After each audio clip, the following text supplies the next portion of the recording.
Yeah, this is our fabrication shop where we do... The machines that make and refurbish coal mining equipment at Phillips Machine Services are quiet. The company down to a 4-day working week. Co-owner Tom Cushman has laid off more than 2/3 of his workforce in the past 3 years. We used to do maybe as many as 30 of these in a year, and as you can see, we're not very busy right now. He blames competition from natural gas and President Obama's Clean Power Plan, federal regulations meant to drastically reduce carbon emissions. When you take an axe to a problem rather than a small paring knife, you tend to hurt whole segments of the society.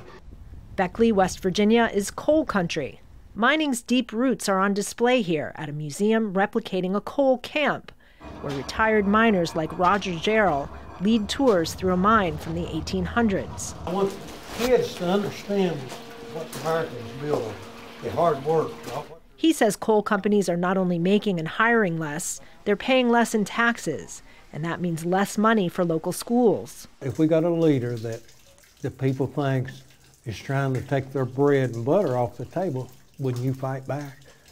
West Virginia gets 95% of its power from coal, so perhaps it's not surprising that the state is leading the fight against President Obama's Clean Power Plan. But West Virginia isn't alone in its opposition. Some 27 states in total have filed legal actions to stop the plan from moving forward.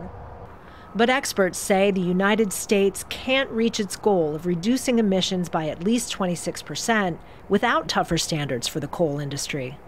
The Clean Power Plan is the single most important piece of climate change regulation that EPA has promulgated to date.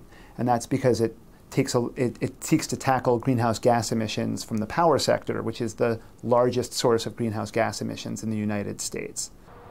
Democrats in coal states have asked the president to do more to promote carbon capture technology, which they say would allow for reductions in greenhouse gas emissions while still using coal, to preserve their way of life, as well as the planet, for future generations.